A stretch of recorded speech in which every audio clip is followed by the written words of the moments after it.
Next adjustment start कर रहे हैं, that is abnormal loss of goods.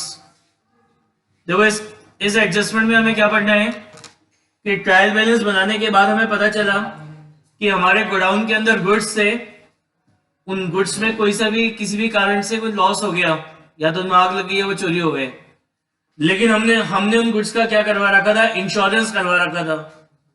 तो अगर अब इंश्योरेंस कंपनी से अगर हमें कोई क्लेम रिसीव होता है या इंश्योरेंस कंपनी हमसे क्लेम एडमिट कर देती है, तो उस केस में क्या ट्रीटमेंट होगा, फाइनेंशियल स्टेटमेंट में वो अपन पढ़ रहे हैं। तो क्या होता है, जैसे हमारे गोडाउन के अंदर जो भी स्टॉक रखा होता है उसका जनरली अपन क्या करते हैं, इंश्योरेंस करवा के रखते हैं। अब जब सपोज करो हमारे गोडाउन के अंदर आग लग गई, ठीक है ना, तो अब आग लग गई तो क्या होगा, इंश्योरेंस कंपनी से क्लेम मांगोगे, तो आप जितने का भी क्लेम आपने, जितना भी अमाउंट का इंश्योरेंस आपने करवाया है, तो आप तो पूरा इंश्योरेंस क्लेम मांगोगे इंश्योरेंस कंपनी से। लेकिन इंश्योरेंस कंपनी आके क्या करती है, इंस्पेक्शन करेगी और फिर वो सेटिस्फाई होगी, हाँ नेचुरल रीजन से आग लगी है और इतने का नुकसान हुआ है, तो फिर इंश्योरेंस कंपनी आपका क्लेम एडमिट करती है। तो पहले तो हम क्लेम लॉन्च करते हैं, मतलब हम जो भी हमारा क्लेम है वो हम मांगते हैं, फिर उसमें से इंश्योरेंस कंपनी इस क्लेम को एडमिट करती है और एडमिट करने के बाद क्या करती है, पे करती है। तो अब यहां पे अपन यही पढ़ रहे हैं कि हमारे गोडाउन है, गोडाउन के अंदर क्या रखा है, स्टॉक है, गोडाउन के अंदर स्टॉक रखा है, उसको नुकसान हो गया due to loss by fire, but हमने उसका इंश्योरेंस करा रखा था, तो इंश्योरेंस कंपनी ने अभी क्लेम एडमिट करा है, पे नहीं करा है, एडमिट कर लिया कि हम आपको इतना पे कर देंगे। तो क्या ट्रीटमेंट होगा, तो इसके अंदर दो कंडीशन बनेंगी। पहली कंडीशन क्या है कि सपोज करो मेरे गोडाउन के अंदर 1 लाख रुपीस के कॉस्ट प्राइस के गुड्स हैं, कितने के, 1 लाख रुपीस के कॉस्ट प्राइस के गुड्स मेरे गोडाउन के अंदर हैं, आग लग गई, नुकसान हो गया, और इंश्योरेंस कंपनी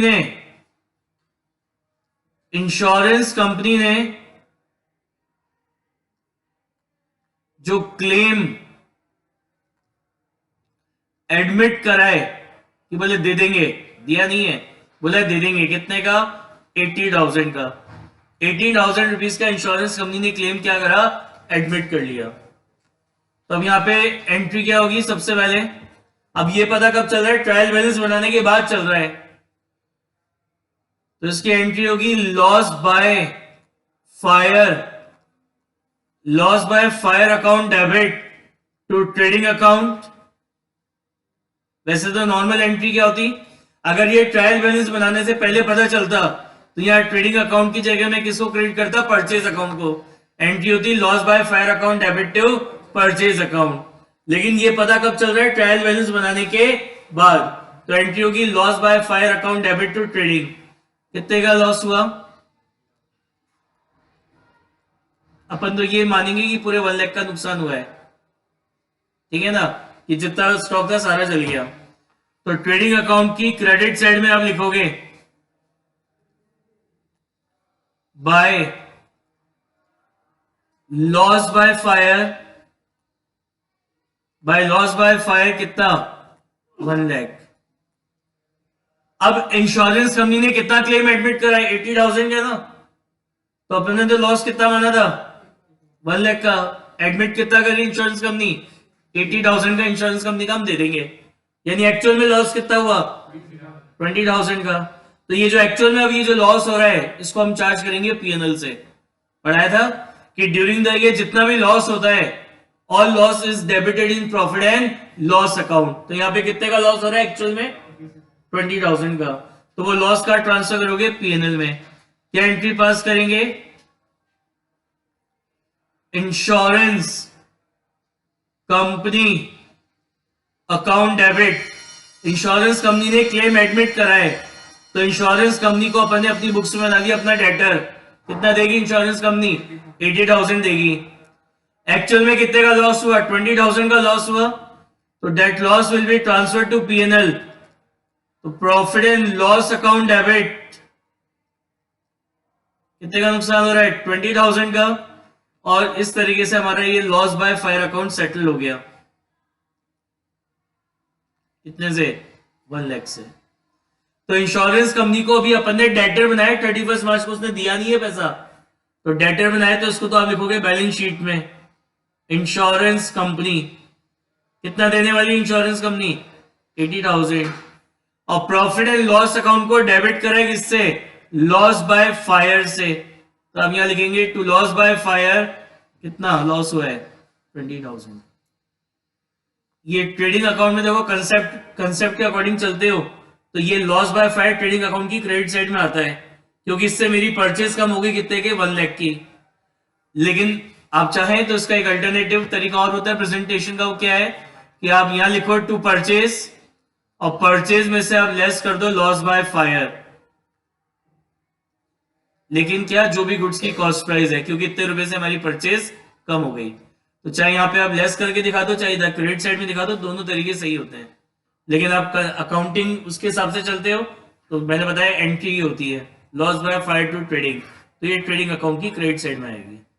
ये एंट्री कब होती है लॉस की, अगर लॉस का पता कब चले, after preparation of trial balance. तो अपन उसी चीज का तो एडजस्टमेंट करते हैं। एडजस्टमेंट में कर क्या रहे कि ट्रायल बैलेंस बनाने से पहले कुछ चीजें भूल गए थे, वो ट्रायल बैलेंस बनाने के बाद याद आई, लेकिन फाइनल अकाउंट्स अभी बनाए नहीं थे, तो उन चीजों की तो एडजस्टमेंट कर रहे हैं। तो जो भी सही लगे आपको दोनों कर सकते हैं, या तो यहाँ परचेज में से लेस करके दिखा दो या ट्रेडिंग अकाउंट की क्रेडिट साइड में दिखा दो, दोनों तरीके सही होते हैं। समझ में आ गया?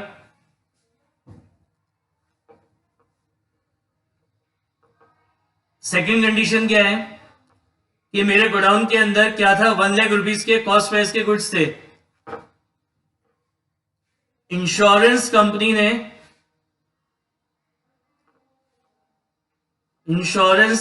ने क्लेम एडमिट करा, कितने का क्लेम एडमिट करा 1 लाख रुपीज का, तो 1 लाख का नुकसान हुआ, 1 लाख का क्लेम एडमिट हो गया। तो अपन जब इंश्योरेंस कंपनी से मांगेंगे तो पूरे 1 लाख मांगेंगे हम, तो क्या एंट्री करेंगे, कब पता चल रहा है, after preparing the trial balance. Entry क्या करोगे, loss by fire account debit to trading account, कितना 1 लाख 1 लाख, तो ट्रेडिंग अकाउंट की क्रेडिट साइड में आएगा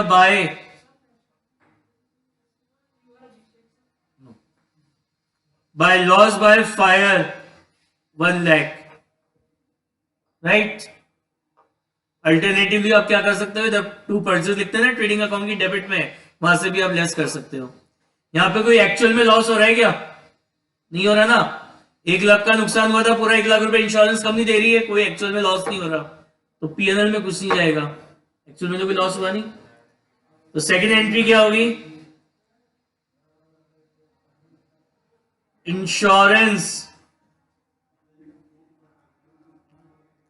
इंश्योरेंस कंपनी अकाउंट डेबिट कितना 1 lakh to loss by fire कितना 1 लाख। तो बैलेंस शीट के असेट साइड में आप लिखोगे इंश्योरेंस कंपनी कितना 1 लाख, और पीएनएल में यहां कुछ नहीं आएगा। पता समझ में आई क्या? तो ये 2 केस बनते हैं इसमें, ठीक है। चलिए निकालिए इलस्ट्रेशन नंबर 10।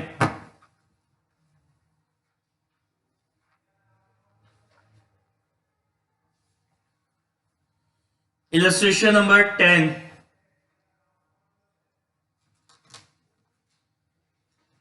क्या कह रहा है, from the following information with the help of trial balance prepare और trading account, profit and loss account and balance sheet of Rama traders Delhi on 31 March. क्या क्या एडजस्टमेंट दे रखे हैं आपको, कह रहा है स्टॉक दे रखा है क्लोजिंग स्टॉक 21,000 का, write off 600 as a bad debts, तो ये एडजस्टमेंट किस पे हो गया, डेटर्स पे।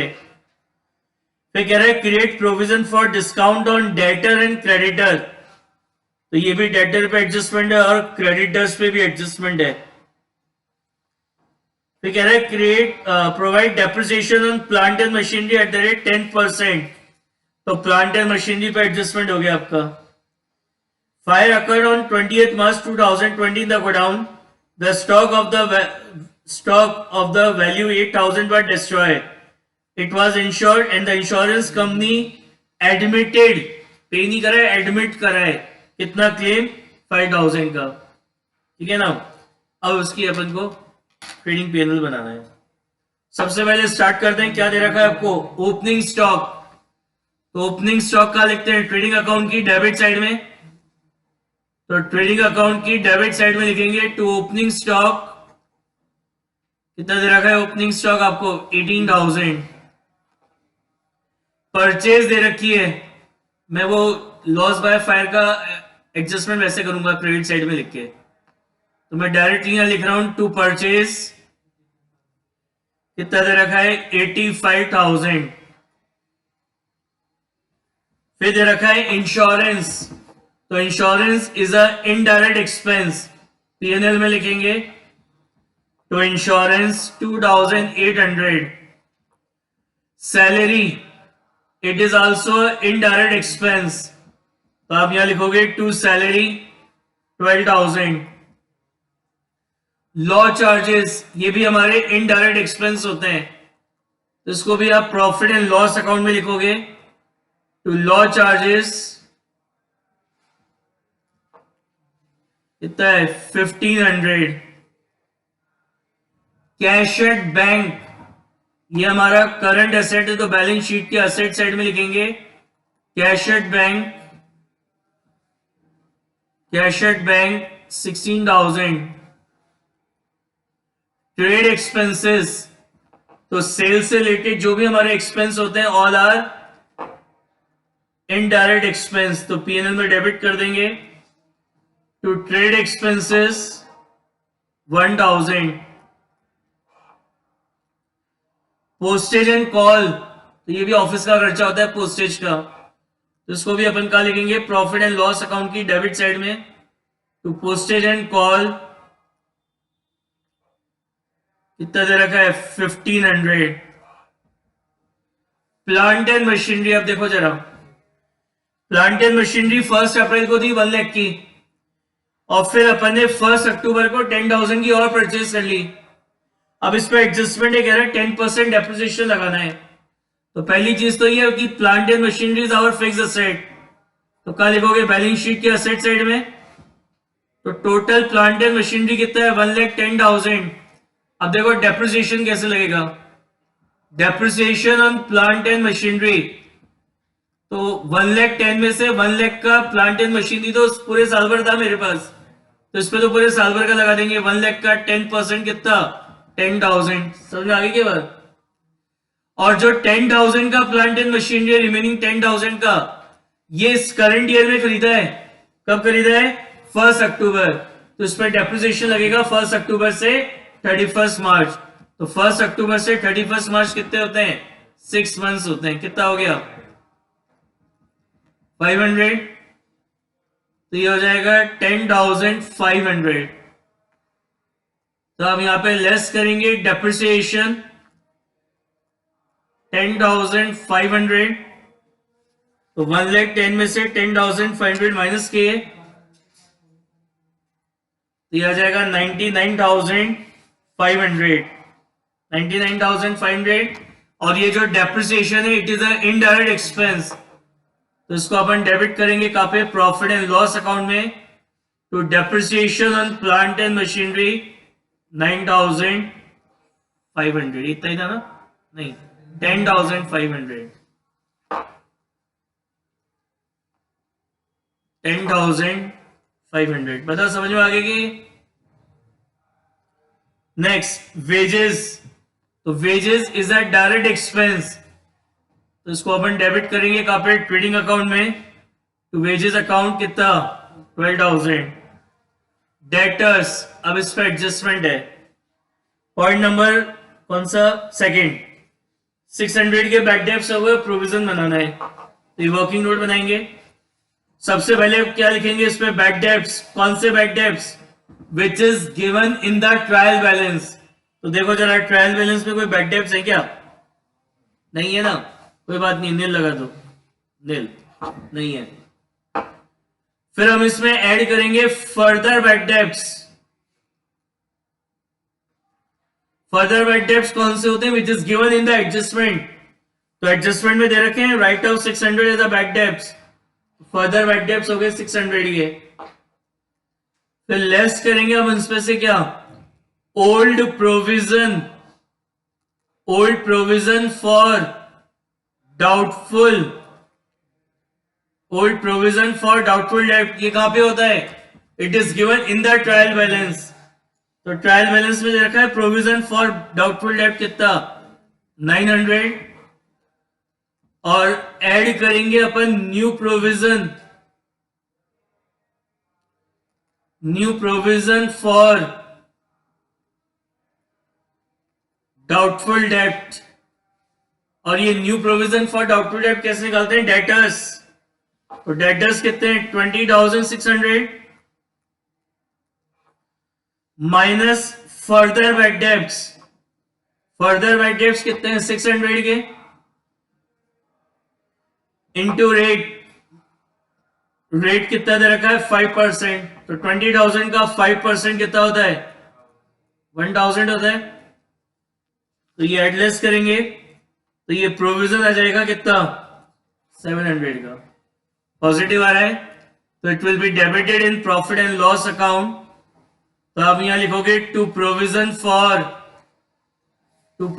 फॉर डाउटफुल डेब्ट कितना था 700। एक और एडजस्टमेंट है, क्या कह रहा है, पॉइंट नंबर 3 में कह रहा है provision for discount on debtor भी बनाना है। तो provision for discount on debtor, कैसे निकालेंगे, good debtors into rate upon 100। Good debtor कैसे निकलेंगे, गुड डेटर्स निकलेंगे हमारे debtor minus further bad debts minus new provision for doubtful डेब्ट। तो डेटर्स दे रखे हैं आपको कितने के, 20,600 के, माइनस क्या करते हैं फर्दर बैड डेब्ट्स कितने हैं 600, माइनस न्यू प्रोविजन कितना है 1,000 नॉट 700। ये तो प्रोविजन का बैलेंस है, ये लिखा है ऐड इन न्यू प्रोविजन। तो न्यू प्रोविजन हमारा कितना है 1,000 का, ये कितना आ गया आपका 19,000 आ गया। तो गुड डेटर्स हो गए आपके कितने 19,000 इंटू रेट, कितना परसेंट बनाना है अपन को 2%। तो 19,000 का 2% कितना होता है 380 होता है। तो क्या जर्नल एंट्री पास होगी, profit and loss account debit to provision for discount on debtor. तो यहां लिखेंगे to provision for discount on debtor,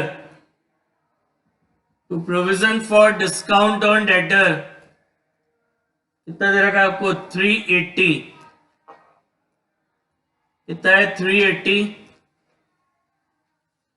फिर यहां बैलेंस शीट में लिखेंगे डेटर्स। तो डेटर्स आपको दे रखे हैं कितने 20,600, लेस करेंगे फर्दर बैड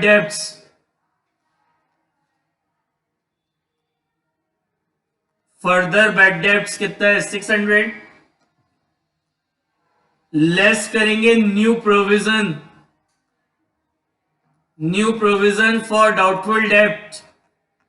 तो न्यू प्रोविजन कितने का दे रखा है 1,000, लेस करेंगे provision for discount on debtor. तो provision for discount on debtor अपन ने कितना बनाया था 380 का, कितना बनाया था 380। तो ये हमारे डेटर्स बचेंगे कितने 18,620। समझ में आ गई बात। नेक्स्ट आपको दे रखा है फर्नीचर एंड फिक्चर्स। तो ये हमारे फिक्स एसेट होते हैं। तो बैलेंस शीट के असेट साइड में लिखेंगे furniture and fixtures 10,000। Carriage in, carriage in हमारा क्या होता है? It is a direct expense. Carriage in का मतलब होता है रॉ मटेरियल परचेस करते समय जो कैरेज आपने पे करा है वो हमारा कैरेज इन कहलाता है। तो it is a direct expense. तो डेबिट करेंगे ट्रेडिंग अकाउंट में कैरेज इन कितना है? 2,000। कैरेज आउट, ये क्या होता है? सेल करते समय जो कैरेज आप पे करते हैं वो आपका कहलाता है कैरेज आउटवर्ड। तो इट इज इनडायरेक्ट एक्सपेंस, तो पीएनएल में डेबिट होगा टू कैरेज आउट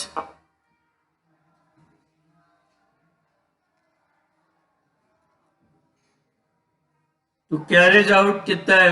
1,000। फिर है रेंट एंड टैक्सेस। तो प्रॉफिट एंड लॉस अकाउंट की डेबिट साइड में यह लिखेंगे टू रेंट एंड टैक्सेस 4,600। अब आपको दे रखा है इनपुट आईजीएसटी, इनपुट सीजीएसटी और एसजीएसटी, और आउटपुट भी दे रखा है आईजीएसटी, सीजीएसटी और एसजीएसटी का। तो देखो इनपुट कम है और आउटपुट ज्यादा है। आईजीएसटी में तो क्या है? आईजीएसटी में इनपुट ज्यादा है, आईजीएसटी में क्या ज्यादा है? इनपुट।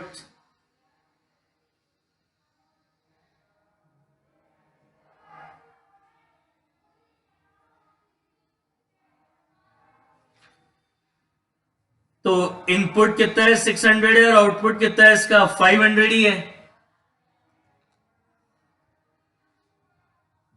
इसको छोड़ दीजिए, ये जो है ना जीएसटी वाला, इसको छोड़ दो ना, उसको डेबिट क्यों करो कि क्रेडिट को? इसमें कोई अलग कंसेप्ट लग रहा है।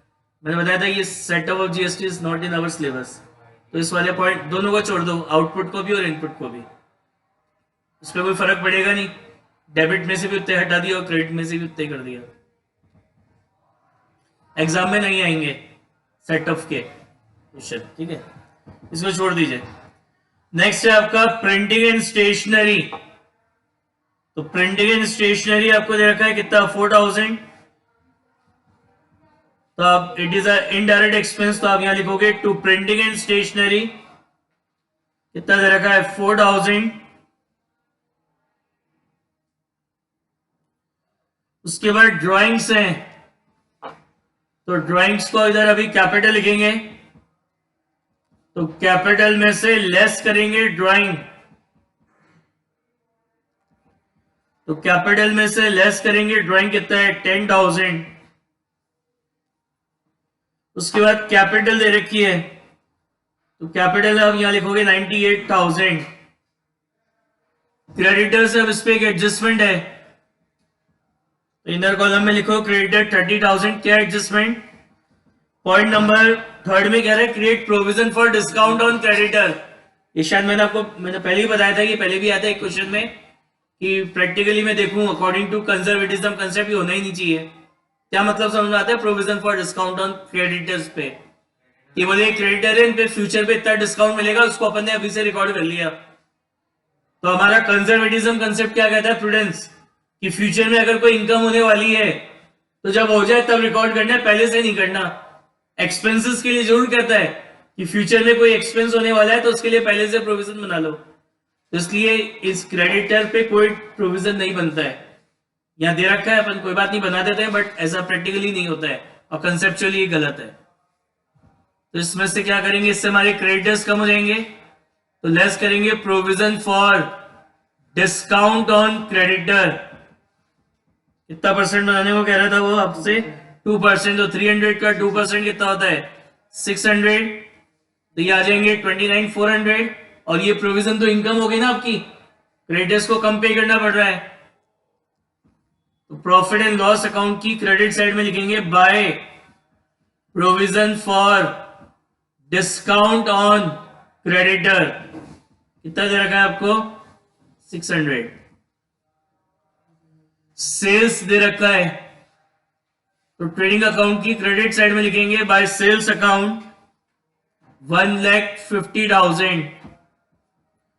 10% लोन, तो लोन हमारी लाइबिलिटी होती है और लाइबिलिटीज को क्या लिखते हैं? बैलेंस शीट की लाइबिलिटी साइड में। 30,000। अब जरा देखो इसके आगे क्या क्या है। 10% लोन के आगे लिखा है 1/7/2019, मतलब ये लोन हमने 1 जुलाई 2019 को लिया था। और 10% का मतलब क्या है कि इस लोन पे 10% की रेट से इंटरेस्ट पे करना है। तो अभी का इंटरेस्ट ऑन लोन तो आया ही नहीं, तो बनता कितना है, करंट ईयर का इंटरेस्ट ऑन लोन कितना होता है। लोन है आपका कितने का, 30,000 का। रेट ऑफ इंटरेस्ट कितना है, 10% है। और कब से कब तक, 1 जुलाई से 31 मार्च 2020। कितने होते हैं, 9 मंथ्स होते हैं। तो करंट ईयर का 9 मंथ्स का इंटरेस्ट ड्यू हो चुका। कितना होता है ये हमारा, 2700, नहीं 2250। कितना हो रहा है, 2250। ट्रायल बैलेंस में कहीं दिख रहा है इंटरेस्ट ऑन लोन, नहीं दिख रहा ना। इसका मतलब क्या है, ये करंट ईयर का इंटरेस्ट है जो करंट ईयर में पे नहीं हुआ। लेकिन पीएनएल में करंट ईयर का सारा खर्चा शो करना होता है, वेदर पेड और नॉट। तो आप यहां लिखोगे टू इंटरेस्ट ऑन लोन 2250, और बैलेंस शीट की लाइबिलिटी साइड में लिखेंगे to outstanding interest on loan 2250। ठीक है, नेक्स्ट क्या है आगे।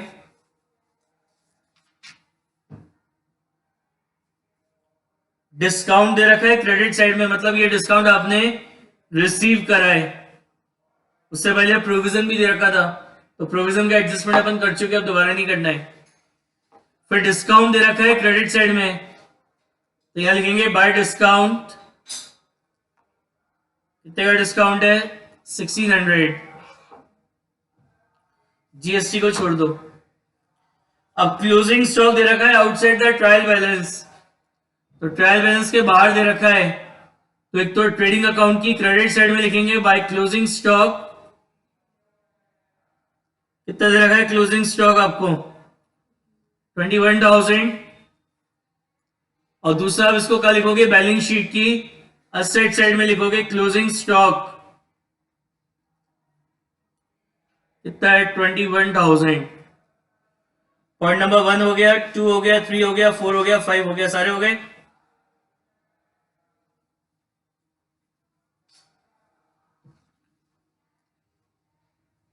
अब देखो, ट्रेडिंग अकाउंट में क्रेडिट ज्यादा है, डेबिट कम है। अच्छा हाँ, फिफ्थ रह गया, देखो फिफ्थ रह गया। फिफ्थ एडजस्टमेंट देखो, पॉइंट नंबर 1 हुआ है, 2 हुआ है, 3 हुआ, 4 हुआ, फिफ्थ रह गया है। कह रहा है fire occur on 20th March in the godown and the stock value ₹8,000 पर डिस्ट्रॉय। कब पता चला, ट्रायल बैलेंस बनाने के बाद। तो 8,000 के गुड्स थे हमारे गोडाउन में, जिसका नुकसान हो गया आग लगने के कारण। क्या एंट्री होगी, loss by fire. Loss by fire account debit कितना, 8,000। क्योंकि ट्रायल बैलेंस बनाने के बाद पता चल रहा है, तो कहां क्रेडिट करोगे, ट्रेडिंग अकाउंट में। तो ट्रेडिंग अकाउंट कितना, 8,000। तो ट्रेडिंग अकाउंट की क्रेडिट साइड में लिखेंगे bye loss by fire. Bye loss by fire कितना, 8,000। अल्टरनेटिवली आप दूसरे तरीके से कैसे कर सकते हो इसको, यहाँ डेबिट साइड में लिखो टू परचेज 85,000 इनर कॉलम में, और लेस कर दो लॉस बाय फायर कितना, 8,000।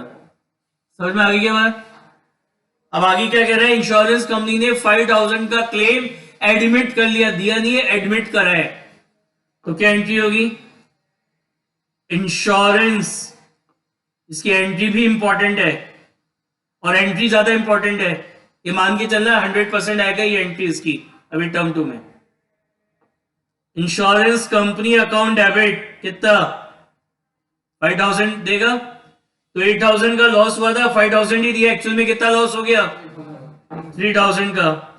तो जितने भी ड्यूरिंग द ईयर जितने भी लॉसेस होते हैं वो कहां डेबिट होते हैं, प्रॉफिट एंड लॉस अकाउंट में। तो profit and loss account debit 3,000 to loss by fire. To loss by fire कितना, 8,000। तो इंश्योरेंस कंपनी को अपना डेटर बनाया ना आपने, तो बैलेंस शीट की असेट साइड में लिखोगे आप इंश्योरेंस कंपनी इंश्योरेंस कंपनी कितना बनाया डेटर 5000 और प्रॉफिट एंड लॉस अकाउंट को डेबिट करें किससे लॉस बाय फायर से तो आप यहां लिखोगे टू लॉस बाय फायर कितने का लॉस है 3000 का बताओ समझ में आ गया कि कोई डाउट किसी को हो गया अब सारे एडजस्टमेंट हो गया अब यहाँ पे ट्रेडिंग अकाउंट में क्या आ रहा है ट्रेडिंग अकाउंट में क्रेडिट ज्यादा है डेबिट कम है तो बैलेंसिंग फिगर आ रहा है आपका ग्रॉस प्रॉफिट कितने का आ रहा है balancing figure gross profit 62,000 so it will be transfer to profit and loss account तो अब यहां लिखोगे to profit and loss account और प्रॉफिट एंड लॉस अकाउंट में यहां लिखेंगे बाय ट्रेडिंग अकाउंट 62,000 क्रेडिट ज्यादा है डेबिट कम है तो बैलेंसिंग फिगर आ रहा है आपका नेट प्रॉफिट तो नेट प्रॉफिट आ रहा है आपका 18,970 तो it will be transfer to the capital account तो कैपिटल अकाउंट में ऐड करेंगे नेट प्रॉफिट कितने का नेट प्रॉफिट है 18,970